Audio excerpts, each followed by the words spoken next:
ஒரு நாளில் கஷ்டமான நேரம் எதுனா ஈவினிங்லேருந்து டின்னர் தான். பசங்களுக்கு என்ன ஸ்நாக்ஸ் செஞ்சு கொடுக்கலாம், நைட்டு என்ன டின்னர் பண்ணணும்னு இதே தான் மண்டையில் ஓடிக்கிட்டே இருக்கும். அன்றைக்கி பார்த்திங்கன்னா காஃபி குடிச்சிட்டு காலிஃப்ளவர் பக்கோடா போடலாம் அப்படின்னு தான் நான் நினச்சிட்டு இருந்தேன். ஈவினிங் காஃபி குடிச்சிட்டே பார்த்திங்கன்னா சன் நியூஸ் இந்த 6 மணிலேருந்து 6 வரைக்கும் கொஞ்சம் நேரம் பார்த்துட்ருப்பேன். நிறையா பேர் தயவு செஞ்சு இன்னொரு தடவை இந்த கேள்வி கேட்காதீங்க. என்ன கேள்வினா லெஃப்ட் ஹேண்டால் சாப்பிடாதீங்க அப்படின்னு. நான் லெஃப்ட் ஹேண்ட்லாம் யூஸ் பண்ணல, ரைட் ஹேண்ட் தான் நான் யூஸ் பண்ணுறேன். நான் ரைட் ஹேண்டட் தான், லெஃப்ட் ஹேண்டட் கிடையாது. கேமராவில் வந்து ஃப்ரண்ட் ஆப்ஷன் வைக்கும் போது அதை மாதிரி தான் உங்களுக்கு காமிக்கும்.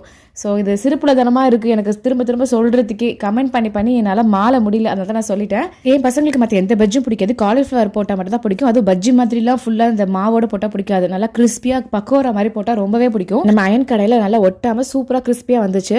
இன்னொரு பக்கம் ஆப்பத்துக்கு மாவு அரைச்சி போட்டிருந்தேன், அதையுமே கலக்கி வச்சுட்டேன். அண்ட் அன்றைக்கி ரொம்ப நல்லா இருந்துச்சு போல் காலிஃப்ளவர் பக்கோரா. இசான் அஃபீஃபா 2 பேரும் சூப்பராக சாப்பிட்டுட்டாங்க. ஸோ எனக்கு அது இப்போ இல்லை, அதனால் நான் வந்து கொய்யாக்கா போட்டு சாப்பிட்டுட்டேன். நைட்டுக்கு டின்னருக்கு ஆப்பம் தான் சாப்பிட்டோம்.